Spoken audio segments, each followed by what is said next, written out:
Chapter 5. One Day. Oliver.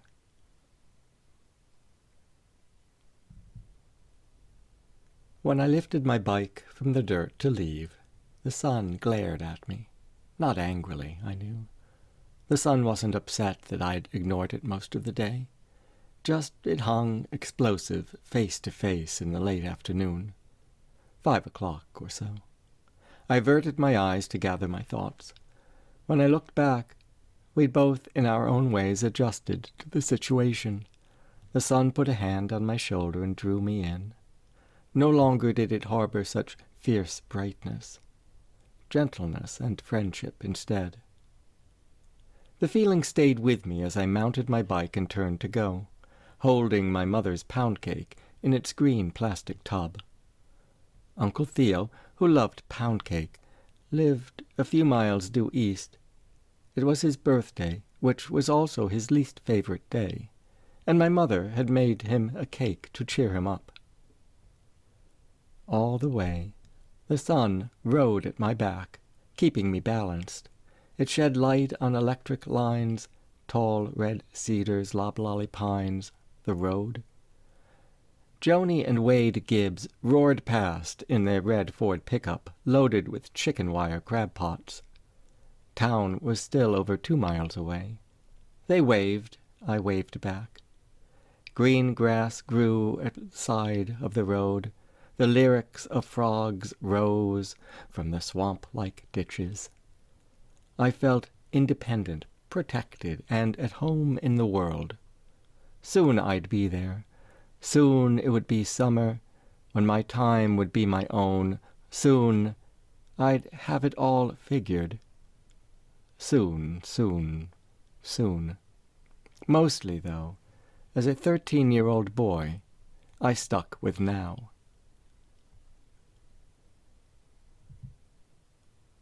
It was coming on Easter, April 20th. I had arrived home after school, having gone slowly, riding bikes with Shelley part of the way. She had turned off on Boundary Lane, near where Papa worked at the nursery. It was 4:10, 4:15 by the look of things. I was 6 weeks shy of 14, which was of no importance to the day, but sometimes I reminded myself of it. The prospect of 14 felt significant to me. It would be the age when things would be new. It would be the age when I would awaken, which was not your typical morning event. It was an unsolicited experience of inner awareness.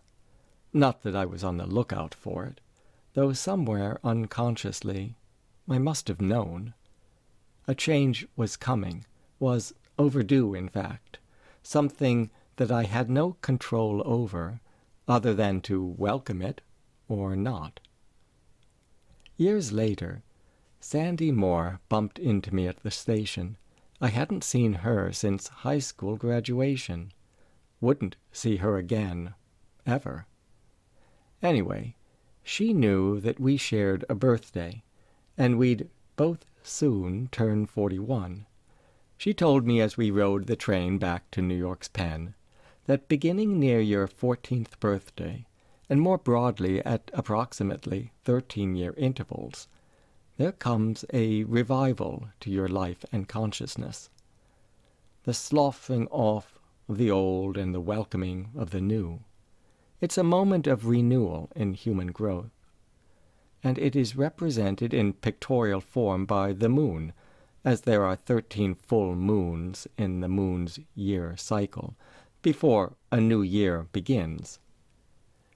She was eating lakma fritters at the time, which has nothing to do with the 13-year change, just that they looked to be very sticky and sweet.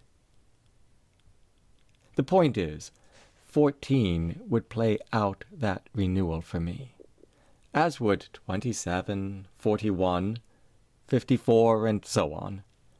14 would be my age upon entering high school. I was excited for the opportunity to move beyond middle school. I chose high over lower or middle every time. 14 wasn't so high, though it was getting up there, and I loved what was up. like a baseball hit high over the outfield fence, or cirrus clouds that stole my attention, or my favorite constellations, Orion, Cassiopeia, Pleiades.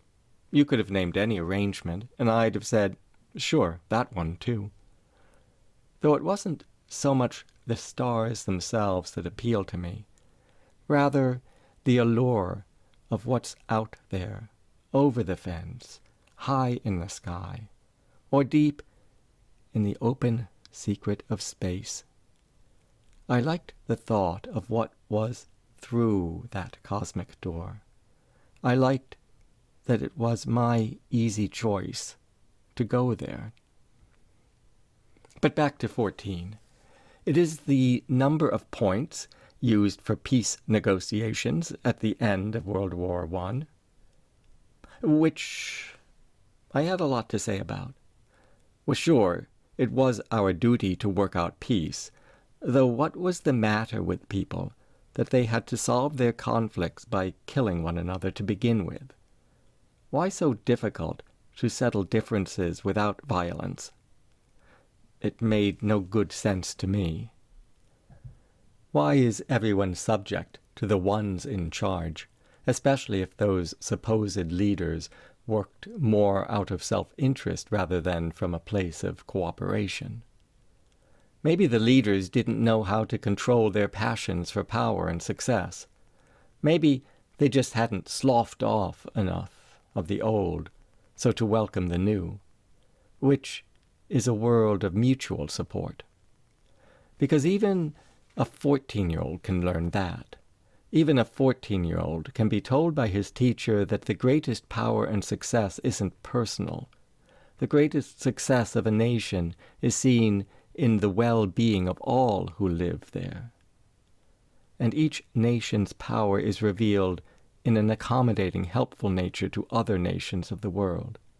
Miss Fields was a good teacher of 8th grade social studies, and I agreed with what she had to say about war and other troubling things.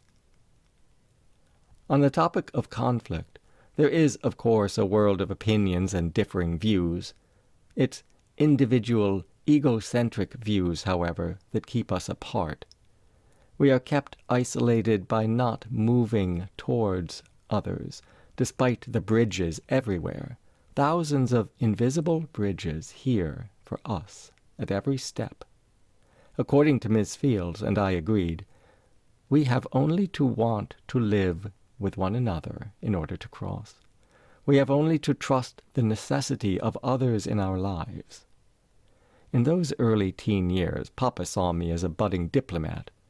I didn't really know what a diplomat was, or the amount of work that went into diplomacy. But maybe I could be one, I thought, if baseball didn't work out. And 14 is, of course, one of the better amendments to the U.S. Constitution, granting citizenship and equal rights to Black Americans and the emancipated slaves, whose enslavement itself was a crime. Why so difficult? ... What was the matter with people that they... We'd been studying United States history, and it was clear to me that self-interest and unfounded fear dictated how people often thought.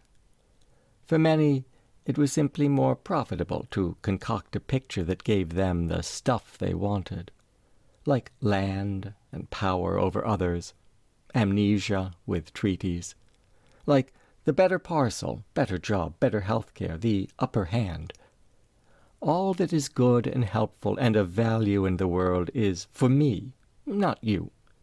If I narrow my vision so to avoid seeing what's wrong, I increase my yields.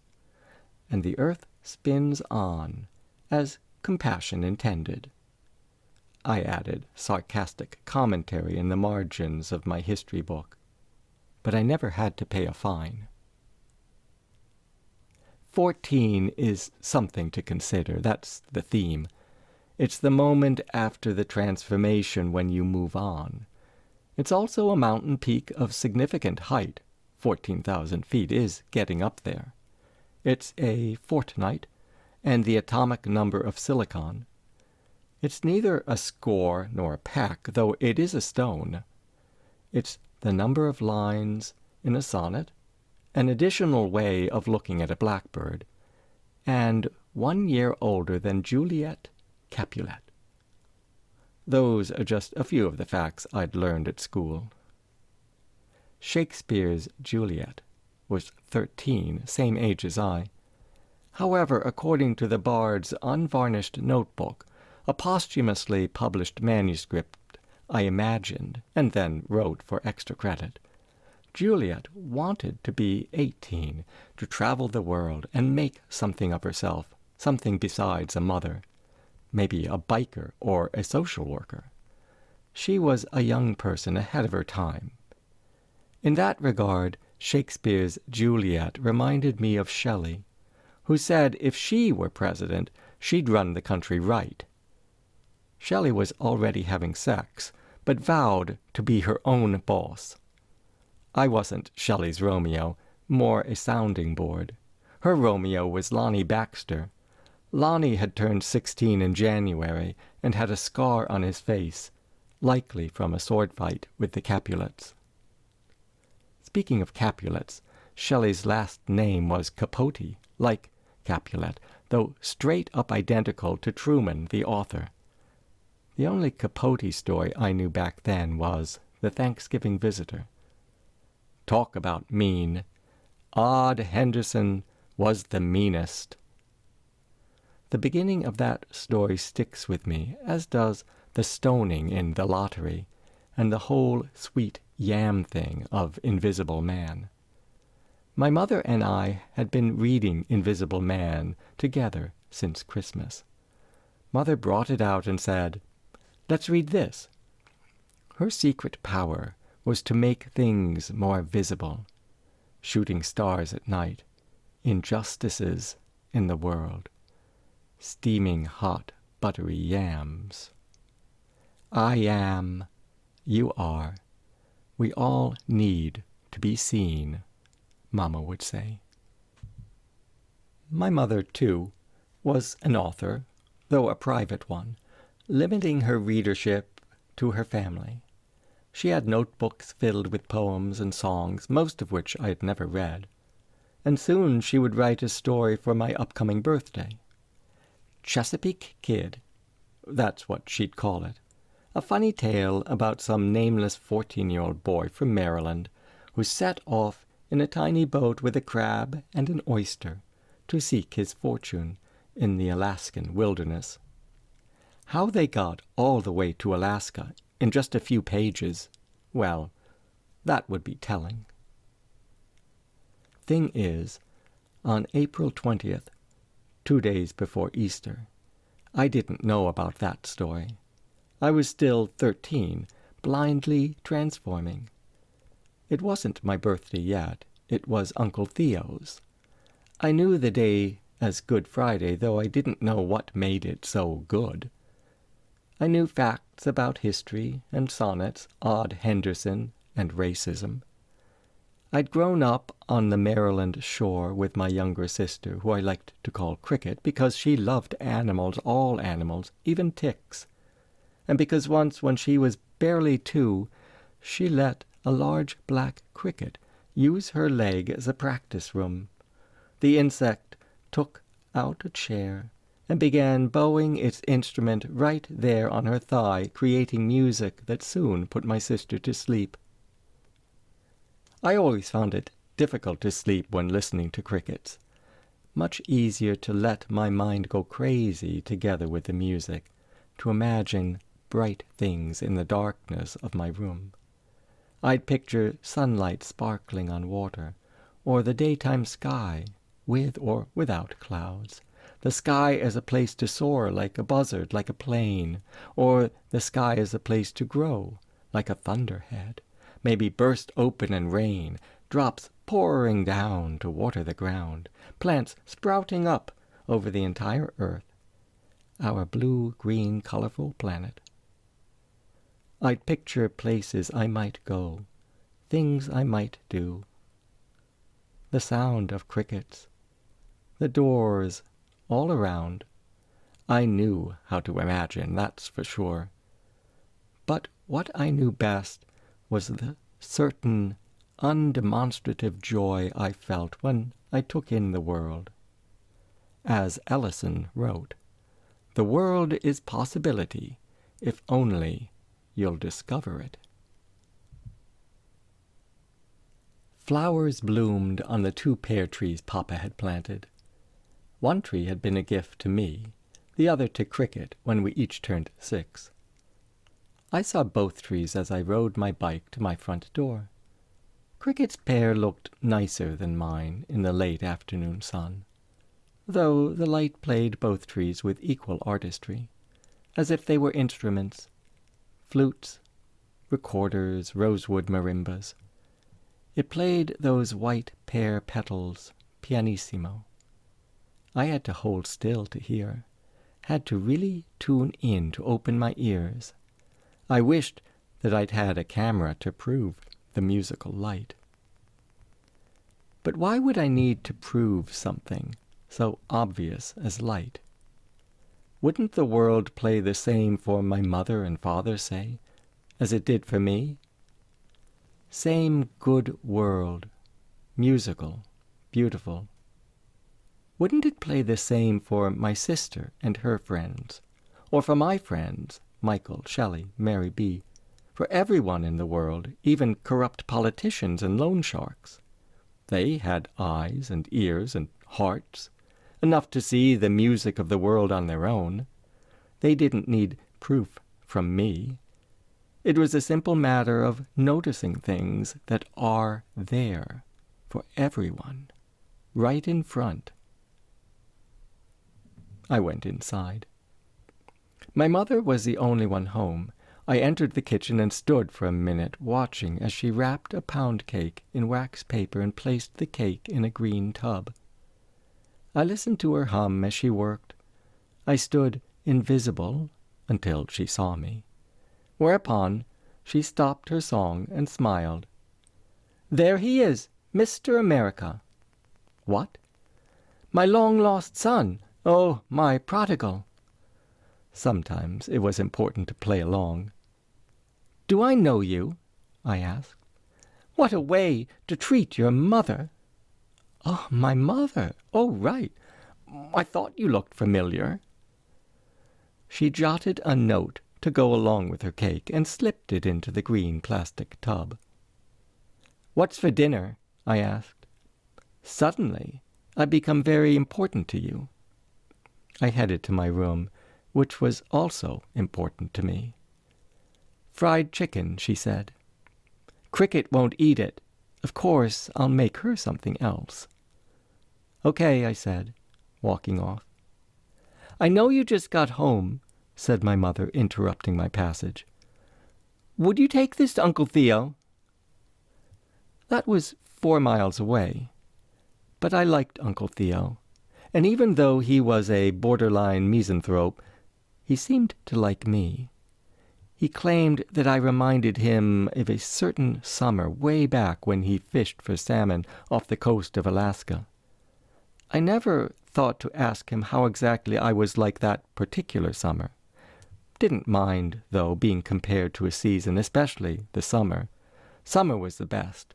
Warm days for baseball, long evenings that changed into fireflies, that changed into stars. And summer mornings, when Theo took me out crabbing on his boat.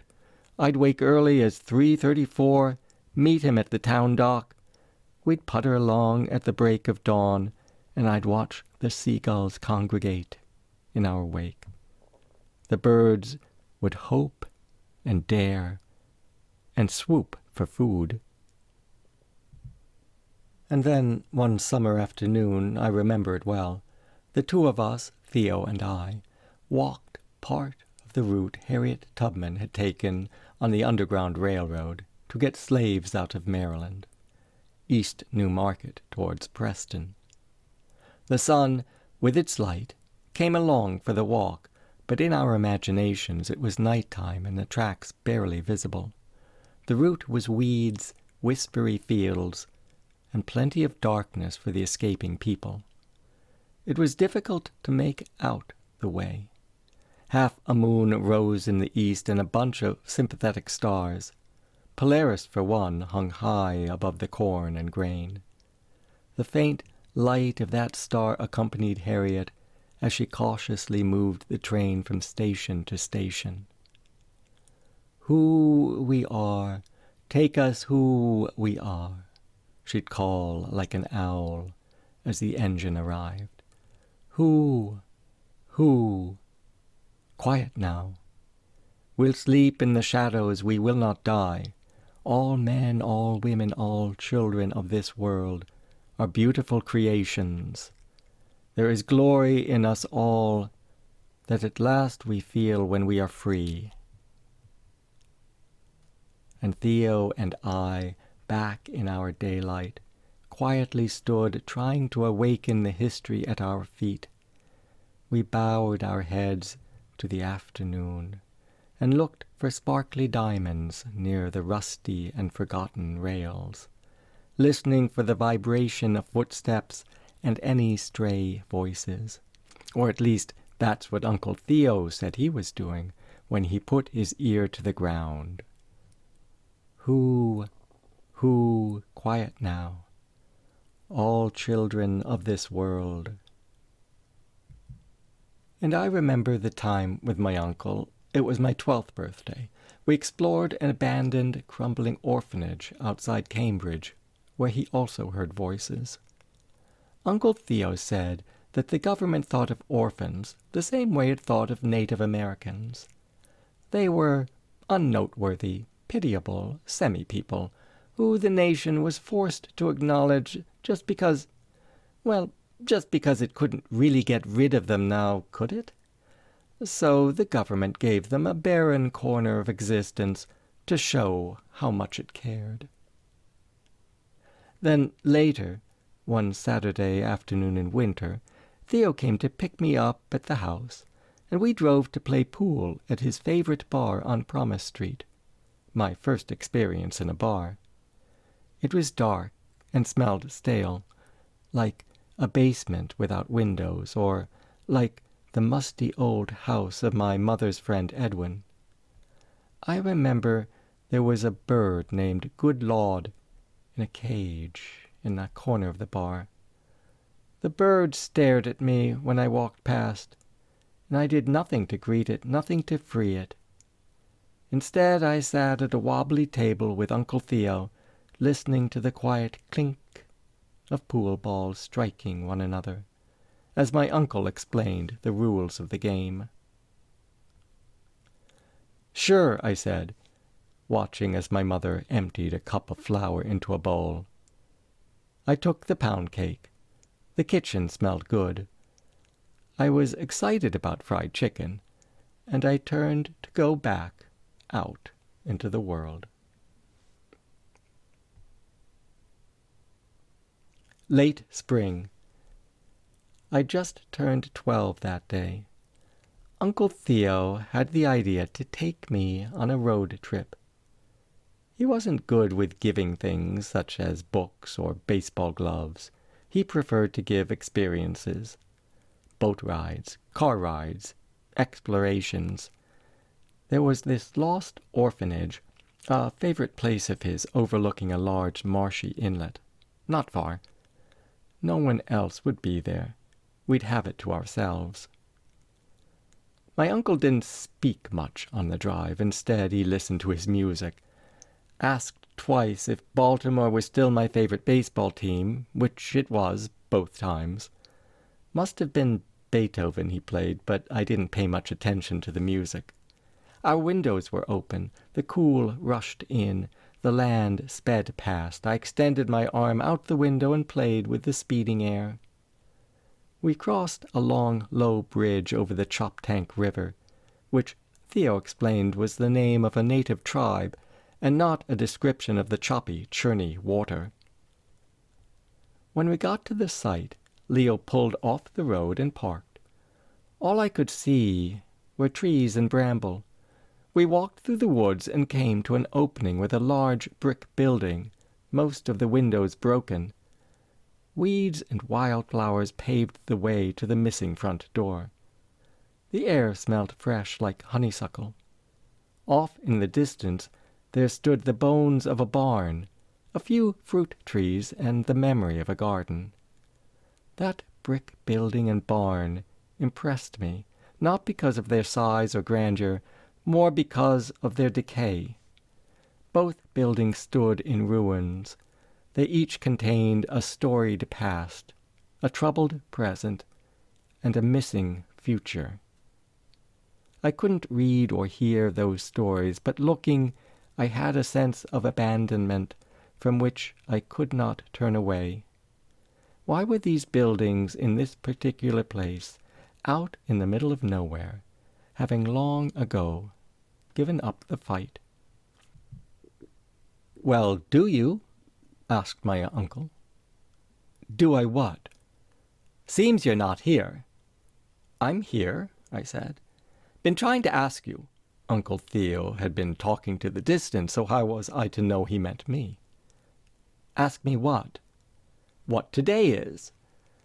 We both had our eyes set upon the old brick building, which back in the day had been called the Big House, the home for the orphans, or so my uncle had told me earlier. "My birthday," I said. "Besides that." "Sunday." "It's 50 days after Easter," said Uncle Theo. "Okay," I said. "Pentecost." "What's Pentecost?" "Cost, not cross," said Theo. "It's 50 days after Easter. Cost of living, a Christian thing." Should have been cross if it's a Christian thing, I thought. What was he trying to say? Far as I knew, he'd never been to church a day in his life. "Did you hear those fucking whippoorwills last night?" my uncle asked. "What's a whippoorwill?" "Descent of the Holy Spirit upon the apostles. Do you believe in that shit?" I didn't know what he meant. "So what do you think?" "About whippoorwills? Is there more to the world than this?" "Than this old orphanage?" I asked. "Not that. This." He gestured. This. All that we see. This ode to joylessness." I looked around, saw land, saw broken buildings, saw marsh, saw water, saw my uncle, his face heavy with sun and shadows both. "What's an ode?" I asked, but Uncle Theo didn't answer. "When a person dies, do they disappear into nothingness? Or is there more to this fucking life? Do we come back? Why would anyone come fucking back anyway? I wouldn't. Would you? Well, you fucking might." "I don't know." I hated when my uncle cursed. It made me anxious. "Don't know? How many years have you been alive? You're like 15, 16? "No," I said, "I'm 12. "12?" said my uncle, surprised. "Okay, 12 then. I'm not good with ages. Spiritual fire of the cosmos. That mean anything to you?" I knew about the Big Bang. I'd browsed a young science reader, The Fact of the Matter, with pictures of the birth of stars, the birth of the earth, first living creatures. I liked thinking about beginnings, endings too. It was the buildings in front of me, the orphanage and barn. It was the headwaters of all rivers giving way to each mouth, the slow growth of a candle flame, light for as long as it lasted, followed by the rising, wafting curls of smoke when with a gentle puff you've snuffed that flame. It was the first pitch of a game, then the final out. In Little League, even after losing, you still got an ice pop. All these kids here. Theo stood, looking into the distance, as if there were people who remained living in this place. To me it felt as if the trees wanted to take it back, to reclaim the land. It felt to me as if the tide that rose in the cove just beyond, as if that tide wanted to flood the fields, to wash the past away and start fresh. Sometimes things just don't work out, my uncle continued. You wait and wait for nothing to happen, and then it does. Nothing comes to rescue you. Nothing and nobody. Nobody gives a shit. That's the worst of it. If something's unseen, nobody cares about it. It lives unknown. It dies without ever having had a chance.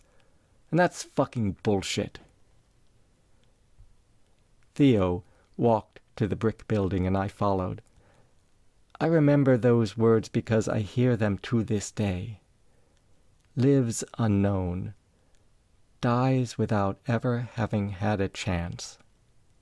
As though there's a recording in my heart. Then we went inside, not one bit concerned that the building was in ruins and probably dangerous. We weren't worried about nails or broken glass. We weren't worried about spiders or beetles or snakes. There were piles of bricks and mortar, a broken table with chairs, and stairs that led to a crippled second floor, a more forbidding third if you could even get that high. Looking up, sometimes there was sky that penetrated the rafters of the broken roof, and through the windows between those rafters I saw the green of trees, and through some of the branches the sun, as always, which was never far from my attention. That bright light settled westward, lowering itself limb by limb, diffracted by the leaves. The staff isn't qualified. What staff? My uncle never explained when I wanted him to explain. He picked up a brick from the floor. I was sure he was going to throw it, but he studied the brick as though it was a book or hairbrush or the boot of some nameable orphan. There's so much shit that happens to people. Kids left unattended for days, each to his own. You know, Ollie, some people, all they talk about is childhood. How great it is. They claim those days childhood days. They're the apple-picking days. They say, in the halcyon days of childhood all was good. I nodded, though I had no idea what halcyon meant. A child learns to say me in different ways, you know. I didn't, not really, but pretended I did. Consider these orphans. Jeffrey, Eddie Boy, Needles, Fisk. A million names in midair here. Imagine a kid like yourself, younger, older, whatever, like a refugee child growing up in a world that has no interest in him. It pushes him aside, or just doesn't notice, doesn't even care. He learns to say me through all that disregard. You're lucky, Ollie. I don't say that to make you feel guilty, but you are. Didn't you like your childhood? I asked. My boldness surprised me. It's not about me, Oliver. It's all these kids. It's 16-year-old Fisk smoking behind the sycamore tree. It's 10-year-old Needles. It's everyone who will never escape the feeling. The feeling? I must have looked confused, and lucky for me he went on to explain. The feeling of having no real place in the world. What's the fucking point of being alive? Not like anyone knows. It's a battleground. I looked around, wondering what battleground. Like the Civil War times? Did they fight here on the eastern shore of Maryland? And what kids exactly? Who was Fisk and Needles? You know, Ollie, not every bird means happiness. Not every flower means joy. That's privilege talking. Not to burst your bubble, but poison hemlock looks like Queen Anne's lace, and the opium poppy started wars. You now, don't get me wrong. You're someone, you're, fuck it. You, like your mother, sees a benediction when you look at the world, and I don't mean to take that from you. Maybe you hear a song, the wind telling secrets and stories, but sometimes it's sadness that you're supposed to hear, a boatload of sadness. Did you ever think of that? Crying in the derelict light. You've got to be open to the possibility. I didn't quite know what he meant by crying in the derelict light. My uncle was never much of a talker, so his words came as a surprise. It didn't feel like a gift to hear him speak, though maybe it was, a birthday gift. What he said certainly stuck with me, whether or not that was the intent.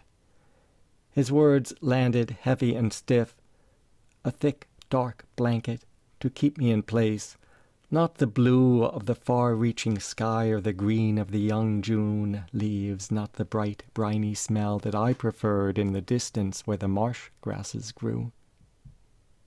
Somewhere nearby there used to be a field with cows for milking, Uncle Theo said.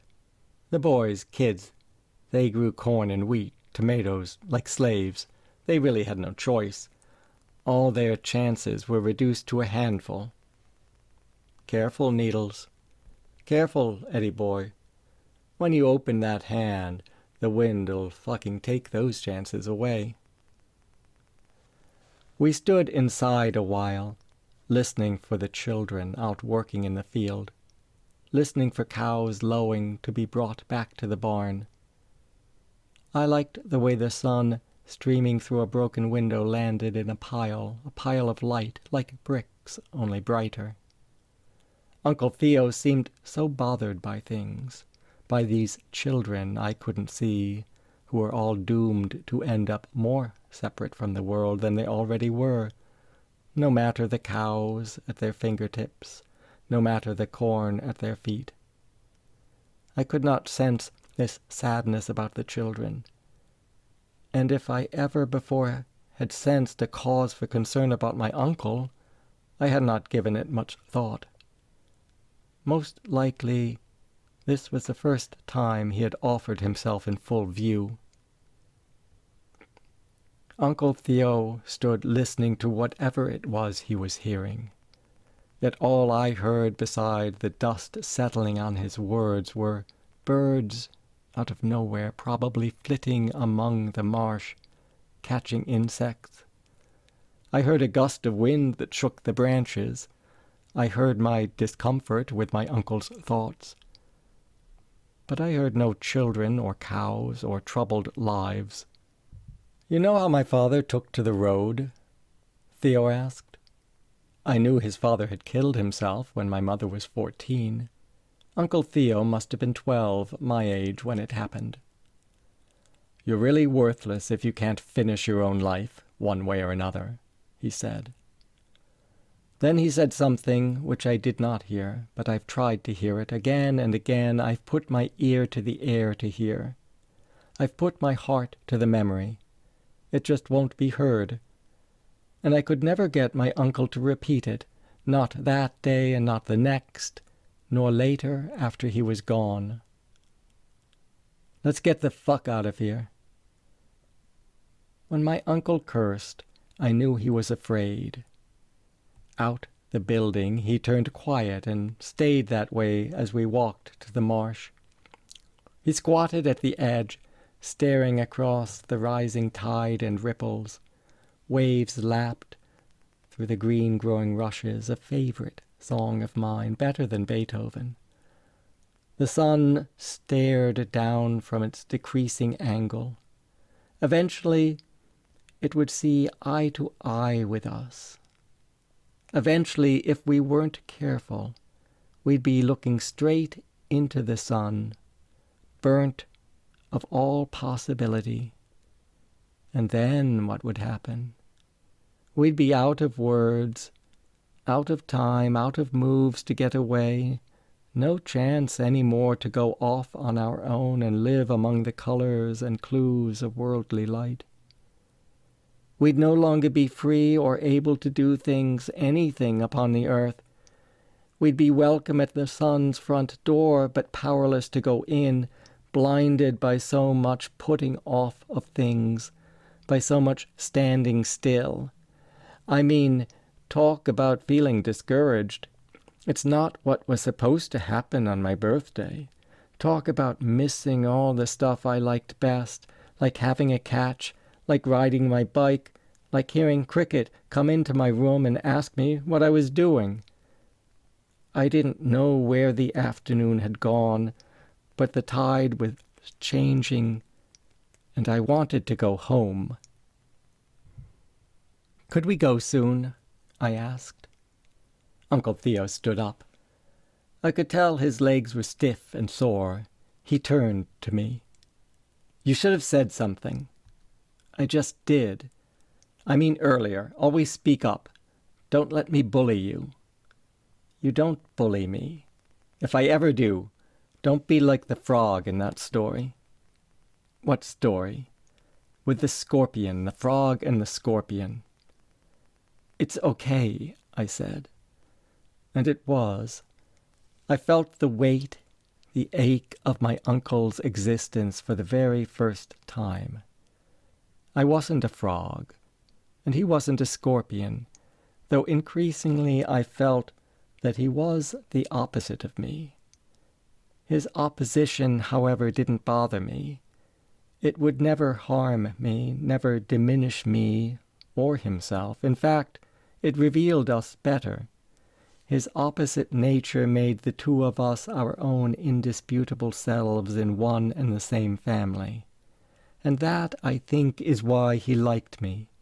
In his mind and in practice, I was different and equal and by all means worthy.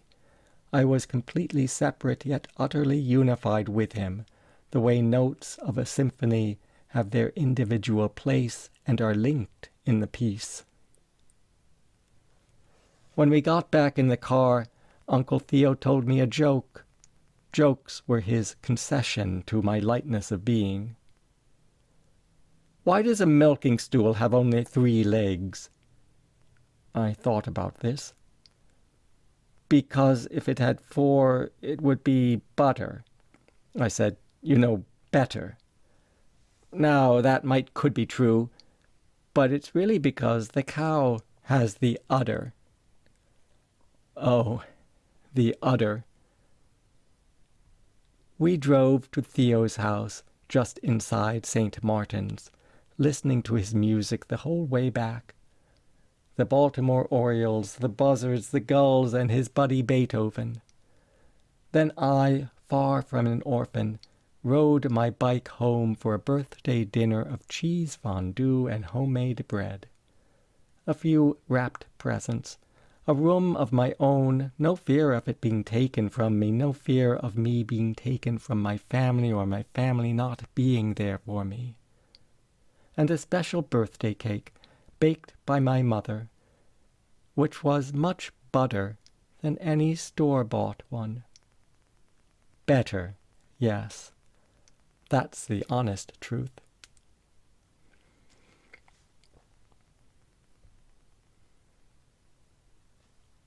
It was quiet on the street when I got to Uncle Theo's with the pound cake. No one in sight, nothing moving, the kind of quiet seen in a photograph or heard looking across a frozen pond on a windless day. His house was a small yellow 2-story cottage with dormers, number 54 on the door. When visiting, I never knocked, pushed on the door, calling his name. I walked right in. There are many things, in retrospect, that I could have taken as signs. The peeling paint on the house, for one. I should have taken better notice of that. Should also have paid attention to the burden of the front door, bearing what years later I'd describe as an invisible weight. I pressed and wedged my way inside, then closed the door behind me with even greater difficulty, as if to get the door to let me in was trouble enough, but once open, it preferred to stay like that. Nor did I give a thought to the afternoon light, soft and diffuse, that occupied the living room. I'd seen such light before, ubiquitous yet undemonstrative, welcoming yet self-contained. It was, to my unexamined thinking, ordinary light. But had I looked with my heart, I would have seen differently. I'd have recognized that the light, too, lay still and burdened by something, both not wanting to be there and yet not willing to leave the day. And a further observation, though to me it meant little at the time. There was music in the room, the fourth movement of Beethoven's Ninth Symphony, to be precise, the Ode to Joy. At least a portion of it. The song played over and over as an endless loop on his Philips automatic deluxe portable turntable. I suppose the record must have had a scratch that bracketed part of the ode. Theo liked records. He liked the romantics, Beethoven most of all. The ninth was his favorite, the fourth movement especially. It concluded with optimism, peace, and unity. My uncle's words, not mine.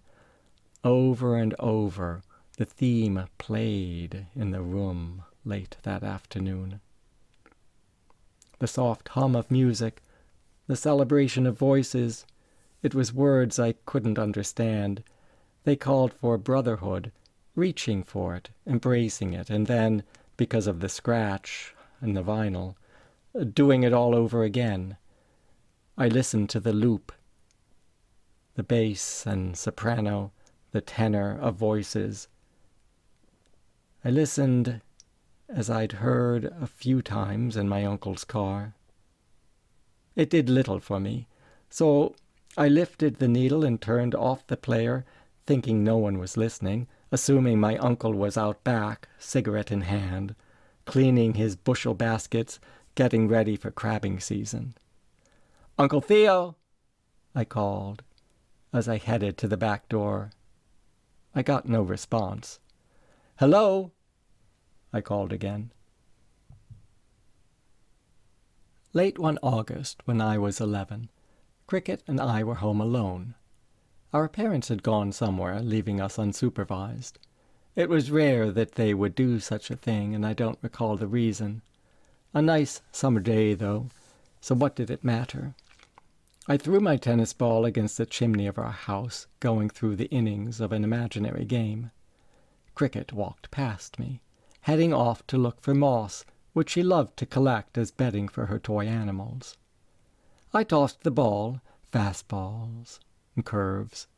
The innings went by. Top of the third, 4-0. Top of the eighth, score tied 9-9. The game turned tense and exciting, every out, every error, leading closer to victory or defeat, depending upon whose side I was on. The crowd was filled with hecklers, complaining about every missed play. The announcers drew comparisons to the famous 1960 World Series Game No. 7 won by the Pirates over the mighty Yankees. Clemente, Smith, Mazeroski, walk-off. Greatest game ever played.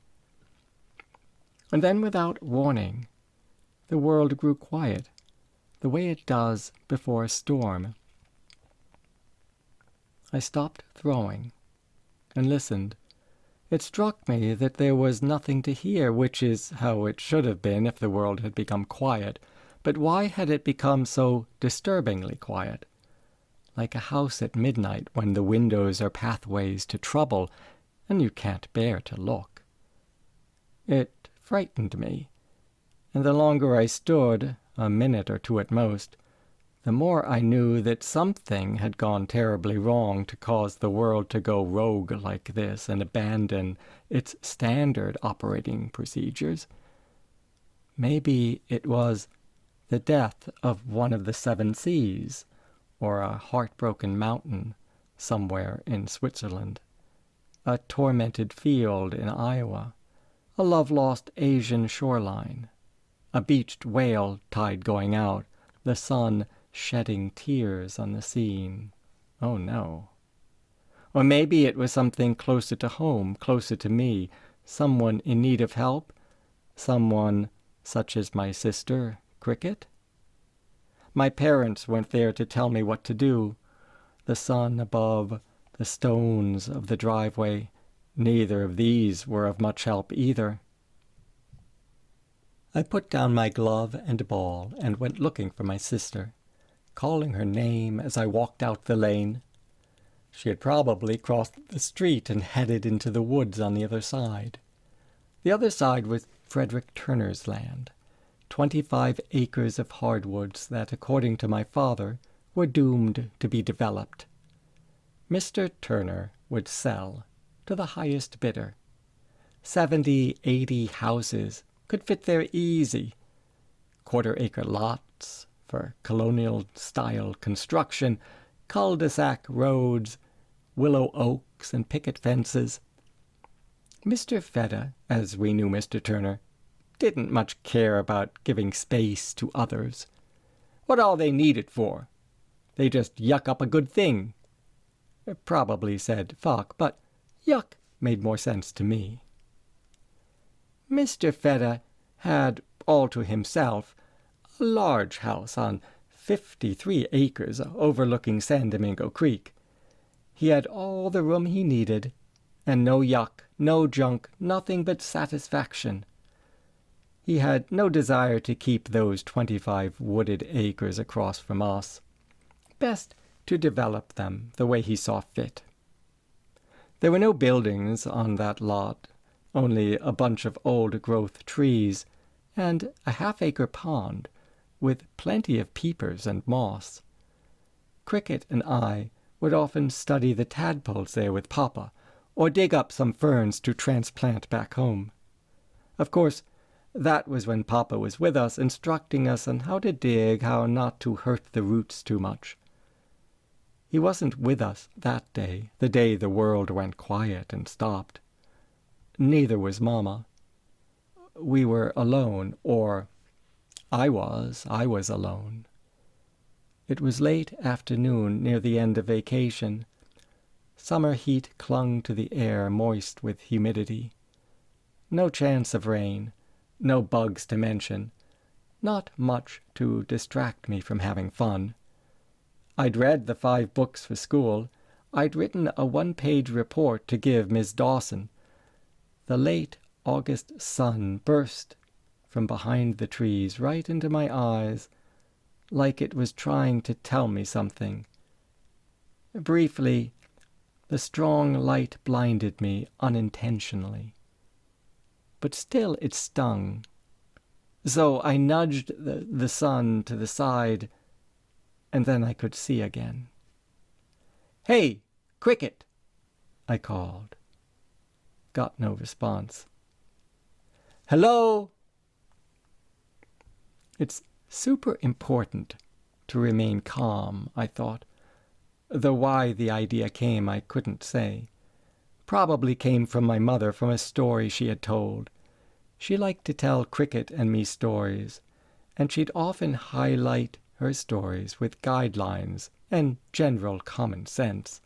She tried to keep those things subtle, though they were pretty easy to spot. There were adventures where perseverance was the lesson to learn, others where overcoming obstacles was the key. Tales of people and animals who kept their heads in the face of catastrophes, and stories where someone, a child most likely, met the world with self-determination. Do it right, and all will be well. Do it wrong, and pay the price. Which sounds tough-minded, but really Mama delivered it gently. The answers for Cricket and me were easy to pick, like apples. So I would do what I had to do. I kept my head as I walked around the pond, looking for evidence. I was a good detective, noticing churned-up mud, broken sticks, torn moss. I peered into the still, reflective water, which was black with slimy leaves at the bottom. Mostly I saw my own face staring back at me, like the face in the bathroom mirror when I brushed my teeth. I took a stick and rippled the reflection. I poked at the edge, disturbing the waterlogged leaves. No dead sister, that was good. No 8-year-old body floating face down. Catastrophe averted. All was quiet and still, telling me nothing more than the nothing that it told. And so I went home. Back at my house, I saw my glove and ball where I had left them on the ground near the chimney. 8th inning unfinished, the crowd long gone. The announcers slept in the booth, slumped at the mic. No more hecklers, no more errors. So I went inside and heard singing upstairs. Relieved, I went to Cricket's room. And there she sat on the floor in her underwear, spreading moss into beds for her stuffed animals. Her wet clothes lay in a pile, soaking the rug. "Where were you?" she asked. "I needed you." "Me? Where were you? Why are you all wet?" "I fell in the pond. You should have been there." "I was there. I was just there a minute ago." "Not when I fell in. I could have died like Oopsie." Oopsie was a baby rabbit who fell in a stream on her way to deliver a hug to her mother. One of our mother's stories. "Oopsie didn't die," I said. "She grabbed a floating branch." "She did too die," insisted my sister. "She floated away and never came back." "That's not dying," I wanted to say. Dying isn't floating downstream to somewhere different in the world and having a whole new adventure. That's living. That's exciting.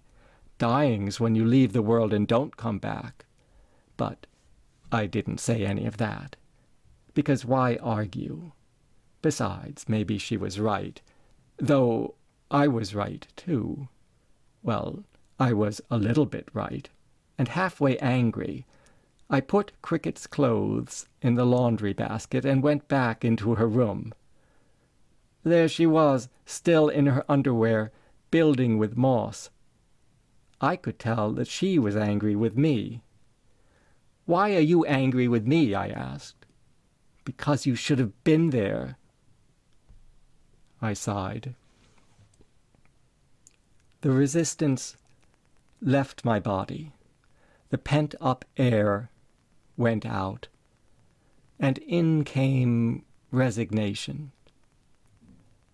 "I know," I said. No sense in battling. "Sorry," I said, because I was sorry and she was right. It's okay if someone else, not you, is right. You can't always be right. And you can't always be there when someone needs you the most. You can't always save someone. But it is good to let them know that had you been there, you would have done your best to make things right. Had you been there, you would have done something. I looked at what my sister had done, what she had built on the floor. Nice beds. I admired her moss constructions. "They're soft," said Cricket. She wasn't mad any longer. I felt them. It's true. So easy it was to tell. "Uncle Theo," I called once more. With Beethoven off, the house stood quiet. I may have still been carrying the pound cake, though it's possible I had put it down. Some things after all these years remain a blur. If that April day were a perfect memory, I'd see it better. It would be a deeply melancholic movie, and would replay for me, eyes open or shut. In such a movie, the angle of each shot would be all-important. The sound or soundlessness of each scene would be crucial. The lighting would paint the mood, and I'd see me walking through my uncle's house, the golden hour, long shadows, and I'd see the pound cake from my mother, the cake that, yes, I had placed on the table.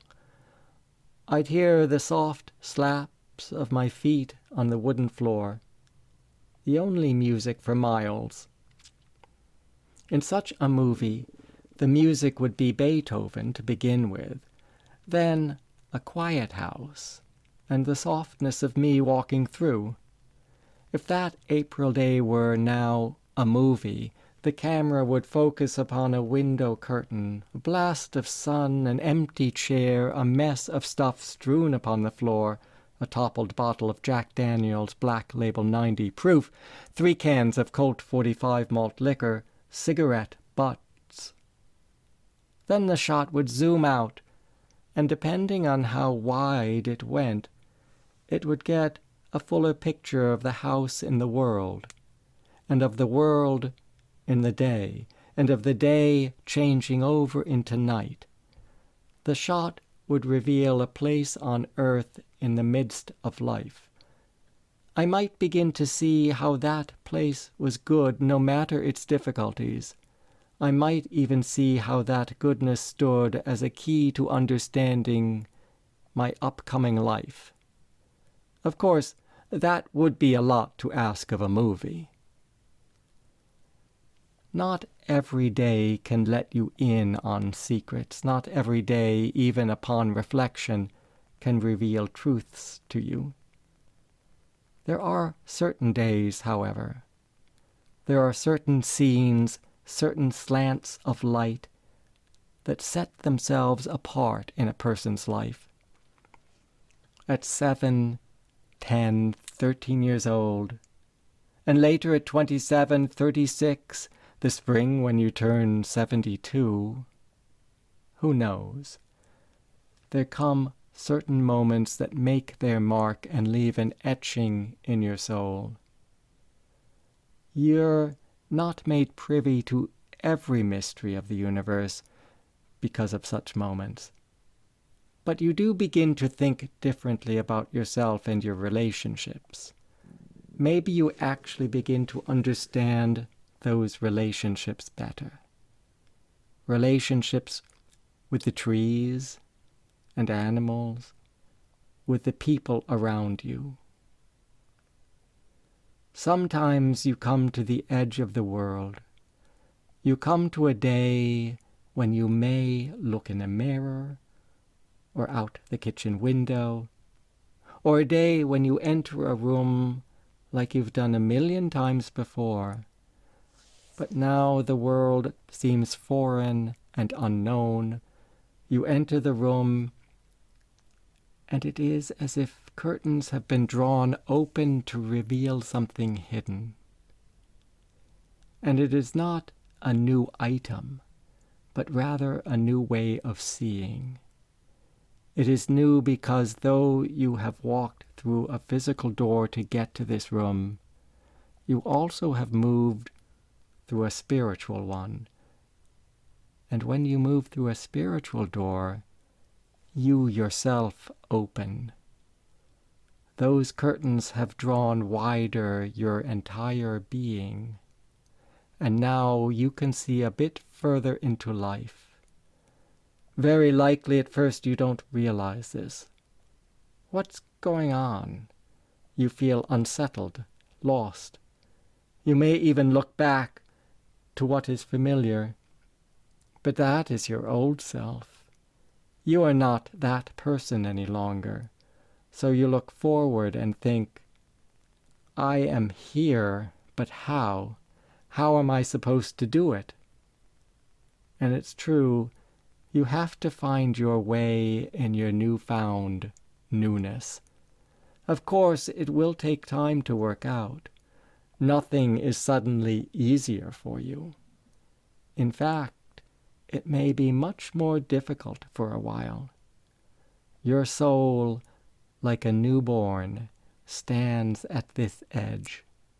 It wants to move forward. It says, I have come this way for a reason. There is, of course, no movie of this experience, memories only. I arrived at my uncle's house carrying cake from my mother.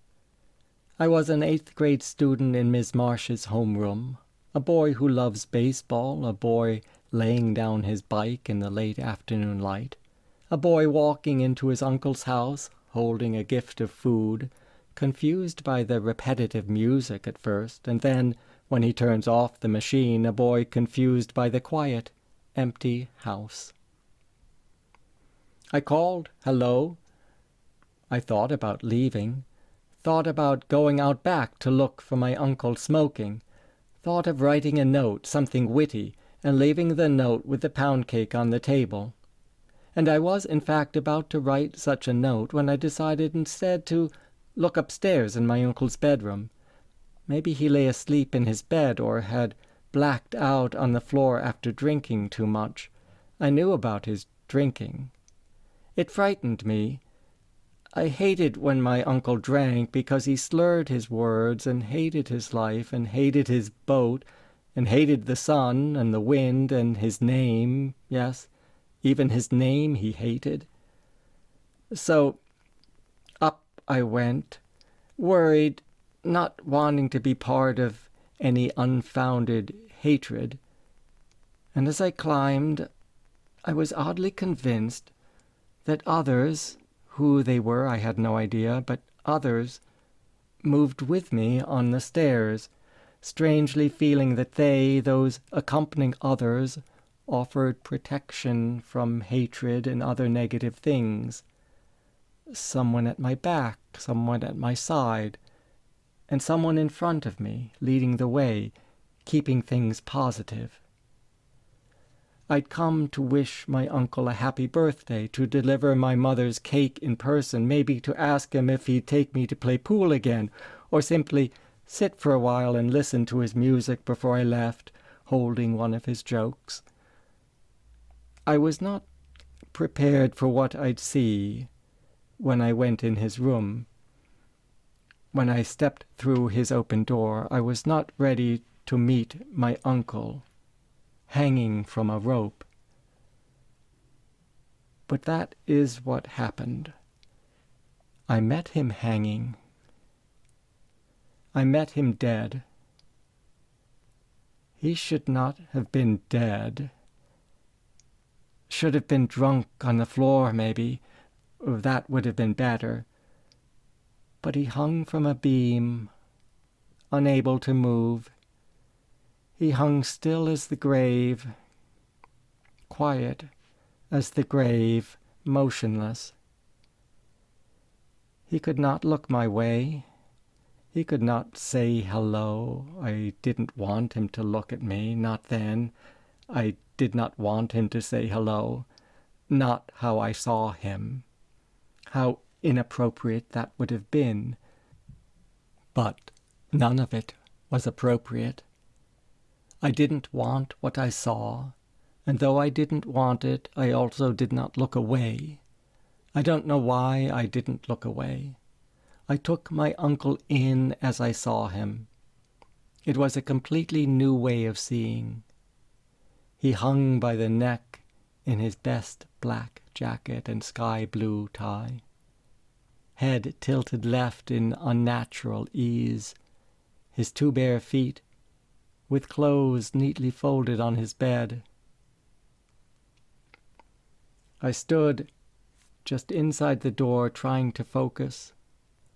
The golden hour, all shadows paused, and whatever purpose I'd had was now gone. Nothing moved. I didn't move either. And even now, 58 years later, I am sad just thinking about the stillness of the scene. I've drawn it 1,000,000 times in my mind, and it is always the same unsettled, disheartening stillness. And why was I there at that moment? Was I meant to have prevented Theo's death? Or was I meant only to be a witness? I made no attempt to rush in and lift him, untie him, and relieve the horror a bit. Just stood there looking, and did it matter that it was April and Friday, and that the Friday was good? So many unknowns. I wasn't prepared. No one would have been prepared for such a scene had God been the director of the day. A scene like that would have shocked even him. He'd have wanted to turn away, discouraged. He'd have wanted to have said, "What have you done? There are no do-overs. Now we will have to tackle regret." I hate regret. Honest truth, I do. Uncle Theo, however, did not have a problem with regret, which is why he would not have wanted God to have been his director. Buñuel, maybe. Camus, a better choice.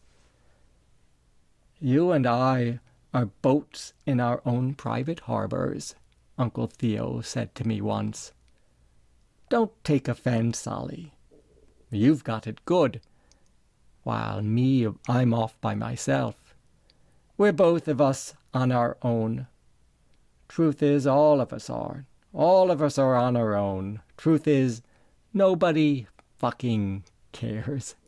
Not about you, not about me. Who's got the energy to care about other people? Who's got the strength of mind for it? It's too much work. Just saying.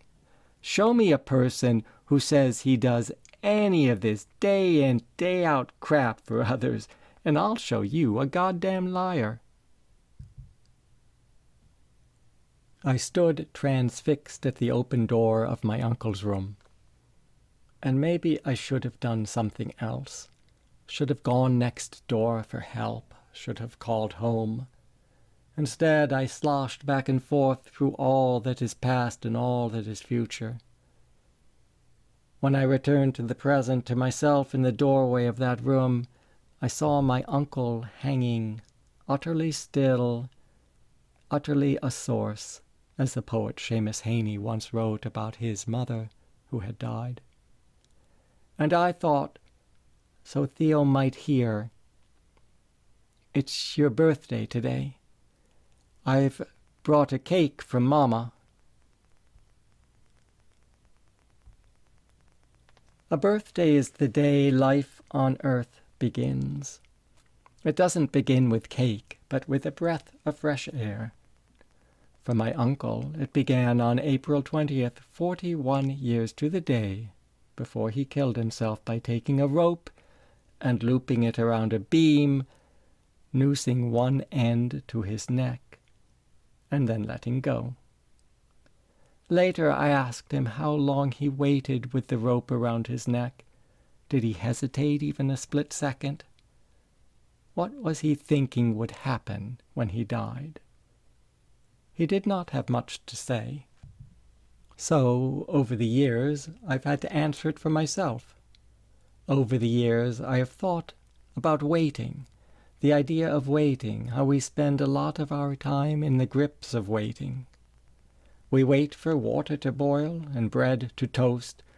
We wait for the light to change so we can get to work. We wait for the traffic to ease so we can get home. We wait for the stars to come out and for meteors to shower wishes across the night sky. We wait for someone to show up, to see things with us, to see things the way we see them for once. Just once. Maybe Theo killed himself because he just could not wait any longer. I stood in the open doorway of my uncle's room. It was his birthday. I was a boy, not yet 14. Was Theo really dead? What does it mean to be dead? What happens to someone when they die? What did I know about any of it? As the days and the years went on, I was able to perceive the inaudible and hidden world that surrounded me that day, that continues to embrace me today at 72. There's a beginning to everything. The beginning I am talking about came when I found Uncle Theo dead in his room.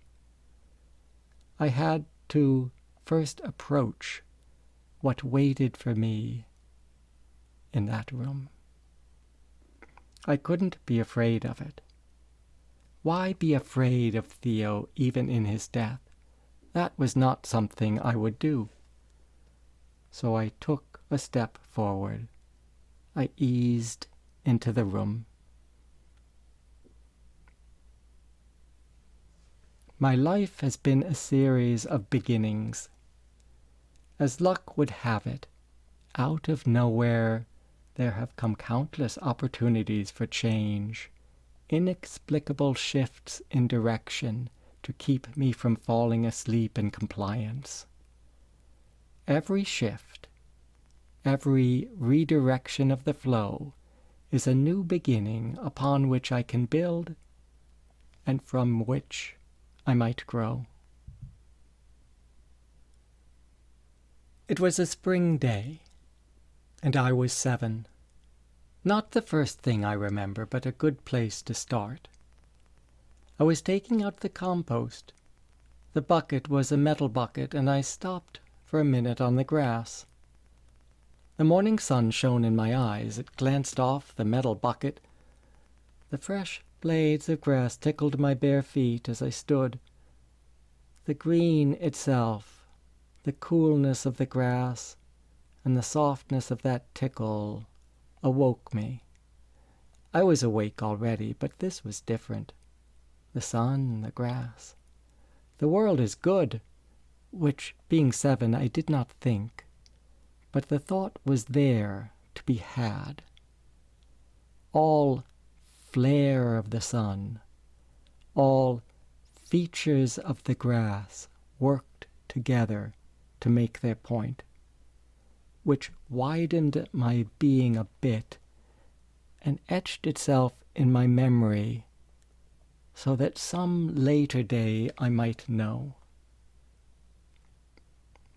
And there was the summer day I saw a cloud drift overhead. I said out loud to my father, "It's a fish." He looked up and agreed. The cloud was a fish. My father confirmed it. And then he said, "Look there, it's a cat. Look, ready to pounce." I did look, but saw no cat, just fluffy white clouds. Why could he see what I was seeing, but I could not see what he was seeing? Life begins to make sense the more we consider it from all angles. I remember another beginning. It was the first time I heard my mother, as though I had never heard her before. Of course I had. I was 9. Yet suddenly, just then, like never before, there was her voice. There was my voice against hers. I knew I was part of a conversation, 2 people talking, she and I, her words, mine, an argument, really. I remember it clearly. My mother had told me to clean my room, and I knew that I didn't want to. I wouldn't do it. So that's what I said. "I've got more important things to do than clean my room," I said.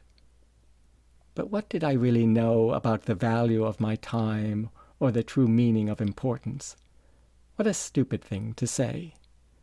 I was 9 years old. I knew I felt bad for saying what I'd said, though. Still, I had formed the words from who I was in the world at that moment. Not a stupid person, just a beginner. And my mother took those words with patience and resurrected their flop. She polished many of my beginning words in her heart as I stumbled along. Later, it was a hot July afternoon. I was 12, burning up and tired, returning from baseball. I walked in the sun.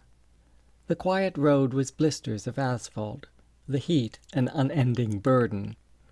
But nearing home, I came upon the shadow of an eastern red cedar. My father had taught me the names of trees. The shadow was blue, The sky blue, too. The sun peeked through the dense cedar branches. And I stopped in the shade, which asked nothing of me other than to notice it. And how could I not? It was cool, like a drink. Welcomed by that coolness, I felt as if I were in the soothing arms of my grandmother. She was always kind, with lemonade and hugs. And the shadow was kind, too.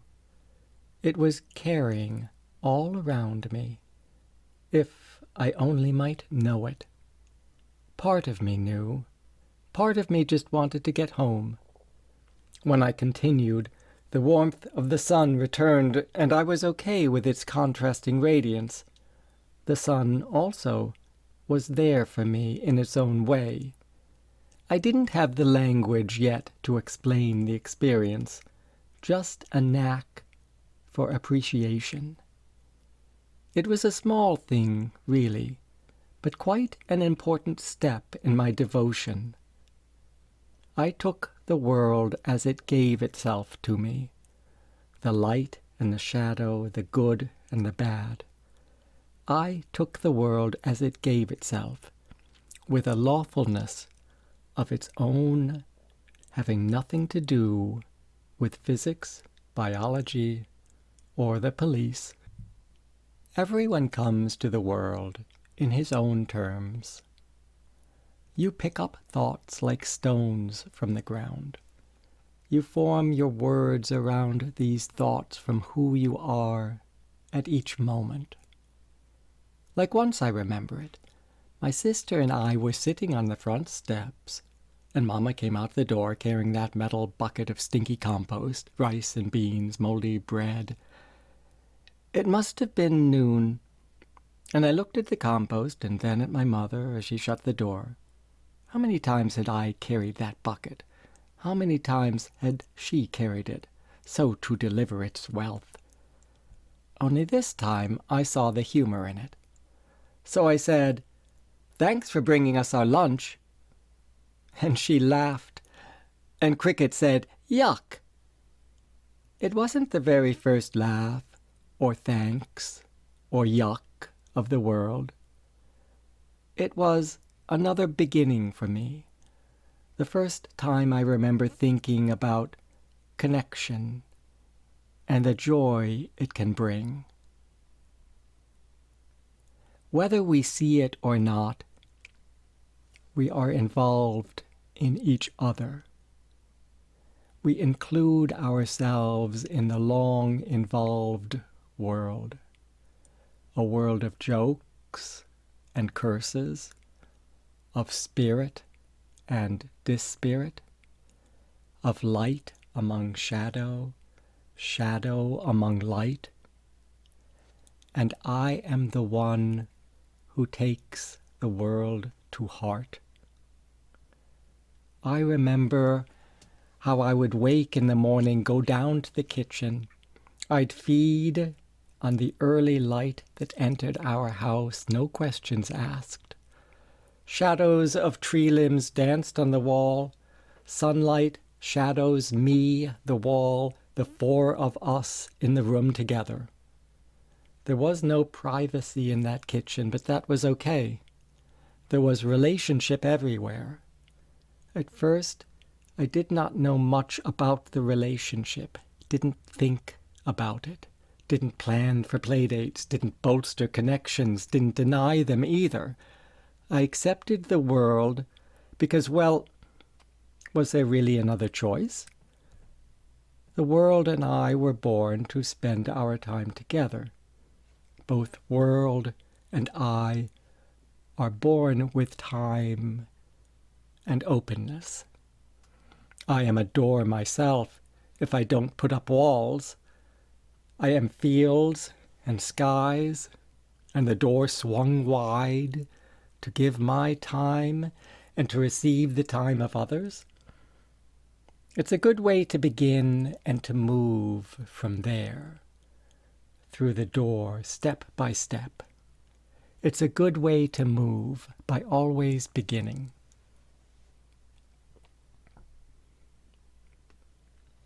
I was 13 Almost 14. It was spring. The Friday before Easter. As good a day as the world had made, sun going down. I'd lain my bike in my uncle's front yard. Weeds, dirt, few daffodils that my mother had planted. Yellow, white flowers, green leaves pointing every which way. I carried time within my body as I entered Uncle Theo's house. A homemade pound cake in hand. I turned off the music and walked from room to room, thinking nothing of the mess, absorbed in the newfound quiet. Up the stairs I went and stepped into my uncle's bedroom, standing frozen there. Too late to make a difference. I stood just inside my uncle's room, with and without him. Not one breath in the space, not even mine, no one talking. There were walls whose words were knotted tight, windows whose light went speechless. I had nothing to say either. I carried time with me, but there was no time for hello, and none for goodbye, his dangling body on a line like a puppet, though a person, really. A catastrophe, it felt like, a terrible mess. And yet I did not think it a mess. I thought it the quietest thing I had ever heard. The end of talking, the end of listening. No more being with. If I touched my uncle, would he move, spin on his rope, fall to the floor, and the whole house fall with him? I could see it happening inside me. I was too scared to touch him. So I stood and did nothing. For the time being, I did not move. I hardly knew what I was seeing. It takes a while to know. Close to 1 million people the world over kill themselves every year. Uncle Theo was one of them. He was a bell with no chime, a quiet body suspended by a rope attached to the beam above. It wasn't a beam of light, but of oak, hewn oak, dark and knotty, oiled a while back, so long ago that the wood no longer smelled of linseed. And the rope pulled taut made me think of other ropes, confining ropes, the ropes securing some boat to the dock, holding it in place, holding it tight as the wind blew something fierce and the boat pulled and pleaded against the 3 half hitches, wanting to break free. My uncle was not such a boat, wanting to be free, wishing to move out into the creek and into the bay. He was content to hang, utterly still and quiet. And if he was a source, I didn't know it yet. If he was a source, it would take a while for me to figure the source of what. I knew only his stillness, not his course. I knew his corpse, but nothing about his continuation, if that was even a thing. I knew his exit from the world, which had been sudden, and I knew the resonating emptiness that greeted me in that room. And I did not wish to disturb the emptiness of the room or the stillness of the world around, which was also his stillness. It was not a stillness that invited visitors, but a stillness that kept us apart, as if Uncle Theo in his death did not want me there. Go away. Fucking go away. The stillness was adamant. You have no business here. Later, my father suggested that I had been in shock, which was understandable. He explained this to me comfortingly, his hand on my back, making its warmth known. He told me later that night that I was the one whom my uncle needed. My uncle needed me to find him. He could have not done it. He could have waited, I said. Sometimes you've got to be patient. He just ran out of hope, said my father to me. I know, I said, though I knew very little, really. I knew nothing about what my uncle had or did not have in the way of hope. Don't put it all on him, said my father, and don't take it all on yourself. We're in this together. I remember his arm around my shoulder, which I still feel to this day. Okay, I said. Uncle Theo suffered inside. I don't know why he suffered as he did. He'd been heading this way most of his life. You could not have saved him. I know. It wasn't your fault, said my father. I knew it wasn't my fault, but it was a fault of sorts. It was a dropped fly ball, an error in judgment. It was something in time to make sense of. I had not discovered a death so much as my own passion for life and the inability of my uncle to live within life's infinite accommodations. Did lots of people suffer this way? I needed to understand that inability better. What makes someone able or unable to do this life? And in the days to come, I watched for my uncle, so that maybe he would explain.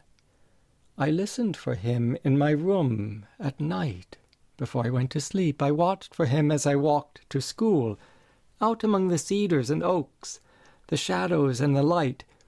I sought his image in my mind. He, with the rope of his workboat in hand, coiling that rope without looking at me, but now, yes, wanting me, yes, to get on his boat, wishing to tell his story, the story of his suffering, as we puttered out to the open water. I knew that it was not Theo who hung from that beam, not the true person. I listened for the real man, who was the man at the heart of that unnatural stillness. I listened for that source, like a wish wanting desperately to get out and move according to its own discoverable route. I've thought about it since. I've thought how things were with my uncle, how I used to ride my bike to the town dock before the dawn, when the road was a dark path forward and the trees, bushes, houses, telephone poles, they all began to take shape at the periphery of the day. There at the dock we'd meet, Theo and I, and my uncle would tell me, without even saying hello, tell me that I should turn around. No need to be here, that I should go back to bed, get some more shut-eye, a decent breakfast, enjoy my life. He often told me I had better places to be than with him. I didn't listen, though. I'd lower myself onto his boat, the way out, name written on the stern. Theo would start the engine, the crank, and catch its humble roar. We'd speed for a while alone on the creek. Then he'd slow the boat to a putter, and we'd find his floats and see what they had brought us. And one day I remember him on his boat, listening to Schubert, a certain sonata he especially liked. Theo held still that day so that the music could take him elsewhere, and neither I nor the puttering boat could disrupt that process. The creatures of the creek, the birds of the air had no sway either. I remember him motionless, involved in the music, forgetting to dip his net to catch the crabs from the trot line. The boat crept along, and crabs came up on the line, holding tight to the chicken neck bait. Then they dropped back down into the creek, uncaught. Up came the crabs, and when they heard the music, they knew they were safe. they kept eating their poultry breakfast, and returned to the water free to swim home to the creek bed below. Up and down went the crabs as the music played on. Uncle Theo's net and his bushel baskets remained empty until he came back to the boat from his listening place. "Time to get to work," he then said when the music was over. "Guess he knows what he's doing," I thought. And Theo began collecting crabs, though with very little interest. "We don't need that one," he said, and let it go. "That one's got a sister who's sick," or Look how beautiful this one is. God damn it, Ollie. We can't let some fucking overweight lump fill his stomach with a jumbo beaut like this."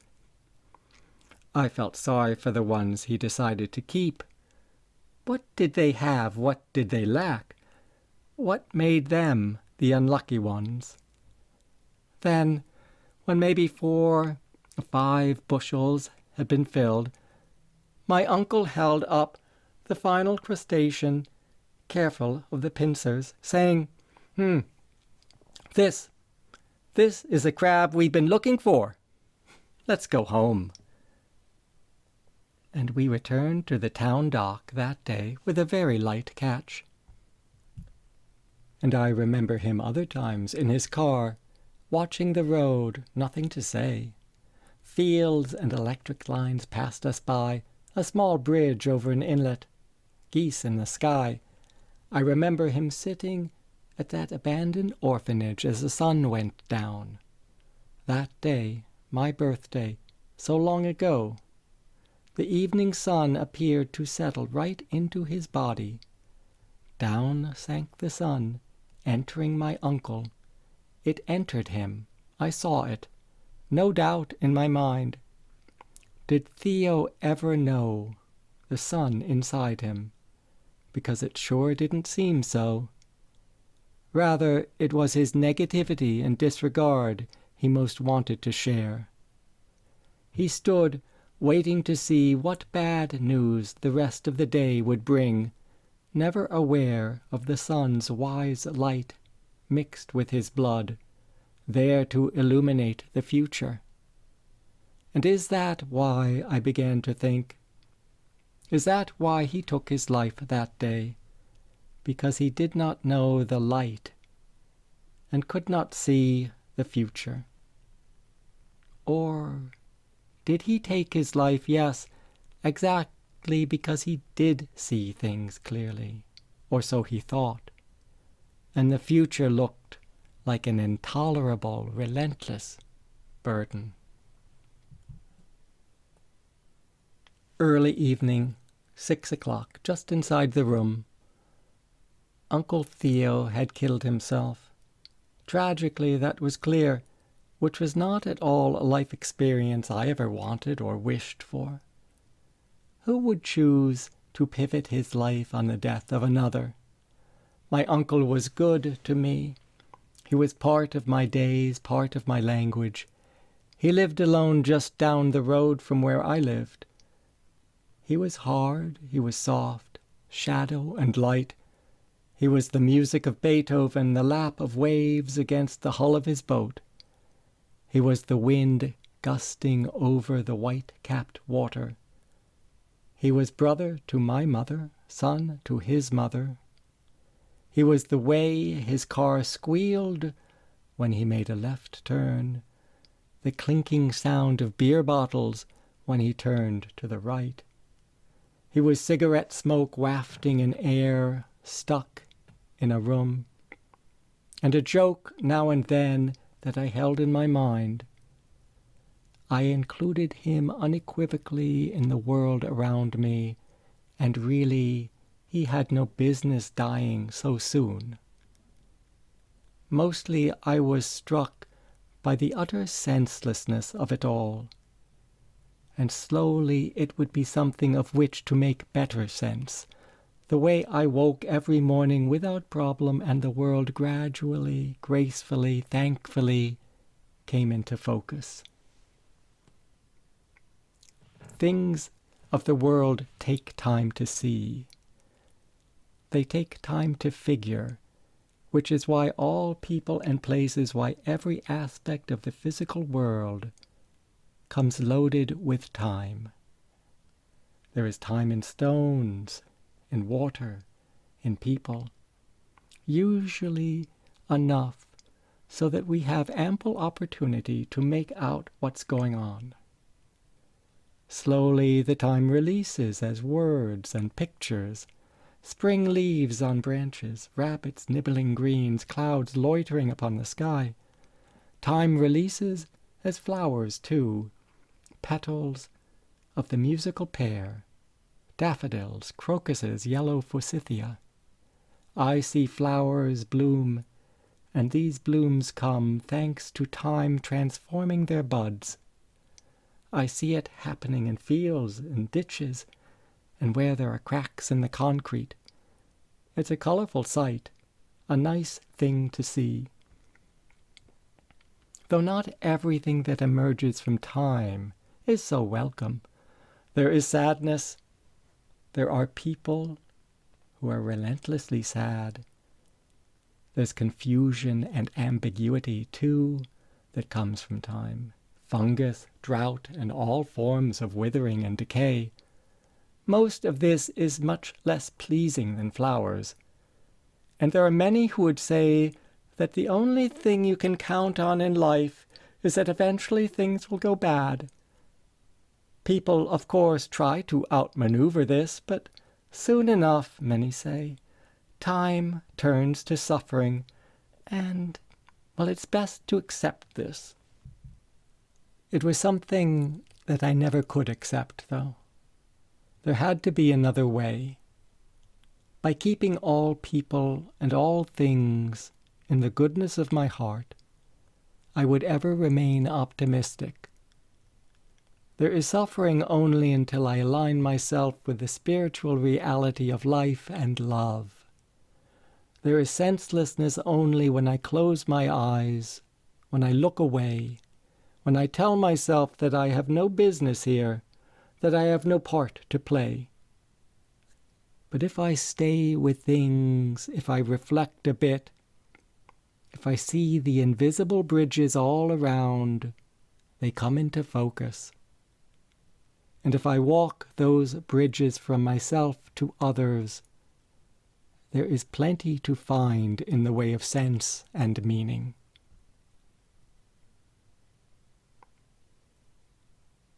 A curtained window, light bleeding at the edges, a body hanging motionless, the evening sun living inside.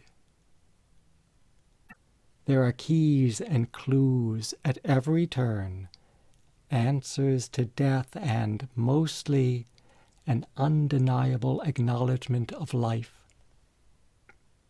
all of which awaited me in the years ahead as Uncle Theo hung from a beam in his bedroom, and I slowly moved from the confines of myself into better understanding.